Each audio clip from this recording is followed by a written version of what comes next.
Film start होती है तो हम देखते हैं कि कोई गर्ल्स को शूट कर देता है। फिर हम देखते हैं कि एक एजेंट आती है सस्पेंड मेजर गदास के पास और कहती है कि तुम पता लगाओ कि एसबीजे बैंक के चोर और 3 औरतों के कातिल कौन हैं। तो गदास कहता है कि क्या आप मुझे मेजर की पोस्ट वापस देंगी। तो एजेंट कहती है कि नहीं, डेप्यूटी की दूंगी। फिर हम देखते हैं कि एजेंट बताती है गदास को कि चोर ने कुछ 1000 जायलोट और थोड़ी फॉरेन करेंसी चुराई है और सिक्योरिटी गार्ड भी गायब है, हम उसे भी ढूंढ रहे हैं। फिर हम देखते हैं कि गदास एसपीजे बैंक पहुंचता है। गदास प्लास्टिक ग्लव्स पहन रहा होता है। तब डिटेक्टर जेनिका गदास के पास आती है और अपना इंट्रो करती है। गदास हेलो कहता है और क्राइम सीन पर पहुंच जाता है। गदास कहता है कि ये किसी एक का काम नहीं है। दूसरी तरफ मिनेसा एजेंट को कहता है कि कोशिश करो गदास ये केस हार जाए। बैंक में गदास कहता है कि सिक्योरिटी गार्ड ने अपनी मेहनत के पैसों से कार खरीदी और उसे यूं ही छोड़कर चला जाए ये मैं नहीं मान सकता। तो जेनिका कहती है कि सिक्योरिटी गार्ड घर पहुंचा ही नहीं, वो भाग गया है। फिर हम देखते हैं कि गदास स्टील चिमनी हटाता है तो वहाँ सिक्योरिटी गार्ड की लाश होती है। फिर हम देखते हैं कि कैमरा रूम ऑफिसर बताता है कि वो सारी वीडियो रिकॉर्डिंग टेप्स अपने साथ लेकर चले गए और अलार्म उस दिन बंद था, मैनेजर ने बंद करवाया था। गदास जब मैनेजर से पूछता है तो मैनेजर कहता है कि हाँ मैंने ही बंद करवाया था क्योंकि अलार्म काम नहीं कर रहा था। बाहर एजेंट गदास से पूछती है कि तुमने क्या सोचा। तो गदास कहता है कि डील मंजूर है। अगले दिन गदास एक बिल्डिंग में जाता है जहां वो केस्पर से मिलता है। गदास केस्पर से पूछता है कि तुमने उस दिन अपनी शिफ्ट क्यों बदली। तो केस्पर उसे बताता है कि मेरा दोस्त मिलिट्री में भर्ती हो रहा था तो मैं और मेरे 2 दोस्त वहाँ थे, हम 10:30 को वहाँ से वापस आए थे। तो गदास कहता है कि दोनों के नाम लिखकर चले जाओ। फिर गदास और जेनिका केस्पर के दूसरे दोस्त की शॉप पर आते हैं जो उन्हें बताता है कि हम कैंप से 10:30 को निकले थे, हम 12 बजे से वहीं थे।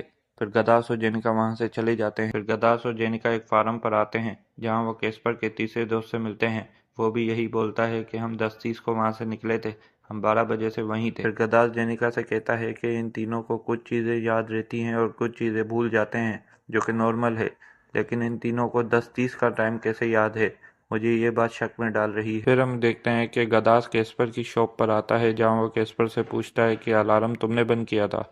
तो केस्पर उसे मना कर देता है और कहता है कि नहीं, मैंने नहीं किया था। फिर गदास वहां से चला जाता है। फिर हम देखते हैं कि केस्पर एरी के फार्म पर आता है जहाँ बारतुस भी होता है।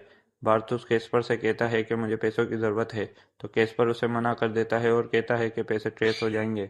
तो एरी कहता है कि मेरे जानने वाले हैं जो पैसों को पॉलिश करके हमें दे देंगे, फिर पैसे ट्रेस नहीं हो पाएंगे।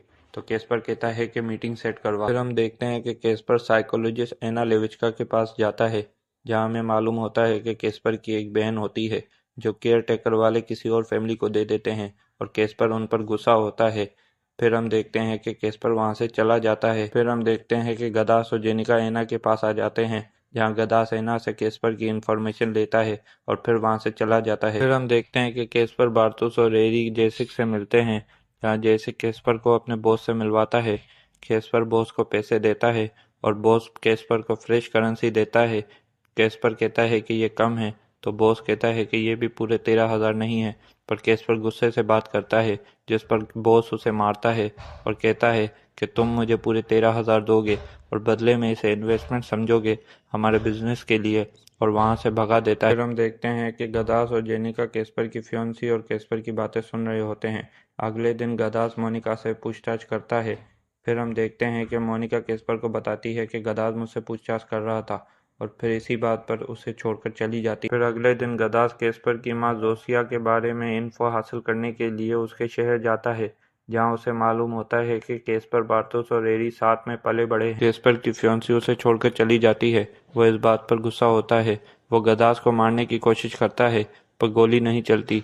फिर गदास उसे मारता है और वहां से चला जाता है। फिर हम देखते हैं कि गदास और जेनिका मिलिट्री कैंप में आते हैं जहां वो केस्पर के दोस्त से मिलते हैं। केस्पर का दोस्त उन्हें बताता है कि हाँ वो तीनों आए थे और हमने साथ में बारबेक्यू भी किया था। जब गदास और जेनिका बारबेक्यू का ड्रम देखते हैं तो वहाँ उन्हें जली हुई टेप्स मिलती हैं। फिर हम देखते हैं कि गदास बारतुस को एक फ़ोटो भेजता है जिसे देखकर बारतुस डर जाता है।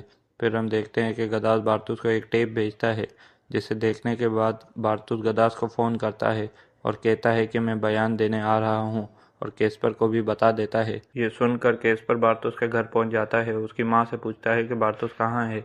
उसकी माँ कहती है कि उसने फ़ोन किया फिर वो चला गया। केस्पर उसी नंबर पर फ़ोन करता है तो उसे मालूम होता है कि ये गदास का नंबर है। केस्पर वहाँ से चला जाता है। बारतुस बस से उतरता है तो केस्पर उसे ढूंढ लेता है और अपने साथ लेकर चला जाता है, जहां वो बारतूस को मार देता है। फिर कैस्पर एरी के फार्म पर आता है। एरी उस पर गुस्सा होता है। एरी उसे शूट करता है, पर गन में बुलेट नहीं होती, तो कैस्पर नाइफ से उसे मार देता है। फिर कैस्पर पुलिस स्टेशन जाता है, जहां पुलिस उसे गिरफ्तार कर लेती है। कैस्पर पुलिस को बताता है कि एरी और बारतूस ने मिलकर ये चोरी की थी और मैं इस रॉबरी में नहीं था। फिर गदास कैस्पर को कहता है कि सच बोल, तूने ही उन सबको मारा है। तो कैस्पर कहता है कि इसका कोई सबूत नहीं है। फिर गदास वहां से चला जाता है। गदास मिलिट्री कैंप वापस जाता है, जहां वो एक सोल्जर से पूछताछ करता है, जहां उसे पता चलता है कि वो गन एक सोल्जर की होती है, जिससे एसबीजे बैंक में कैस्पर ने 3 लेडीज को मारा था। स्पेशल फोर्सेस कैस्पर को पकड़ने उसके घर आती हैं, पर कैस्पर वहां से भाग जाता है। पुलिस स्टेशन में पुलिस कैस्पर को पकड़ने का प्लान बना रही होती है, पर गदास कहता है कि मुझे मालूम है कैस्पर कहाँ है। गदास स्पेशल फोर्सेस के साथ कैस्पर की बहन के घर पहुंचता है, जहां वो अंदर अकेला जाता है। कैस्पर अंदर अपनी बहन के साथ पजल सॉल्व कर रहा होता है। गदास आता है। गदास कहता है कि चलने का टाइम है, तो कैस्पर कहता है हाँ, बस थोड़ा सा और। फिर कैस्पर उठता है और बाहर निकलता है। कैस्पर स्पेशल फोर्सेस के सामने कुछ निकालता है, तो स्पेशल फोर्सेस उसे शूट कर देती हैं। फिर एंड में हमें पता चलता है कि कैस्पर अपनी बहन का पजल निकाल रहा था।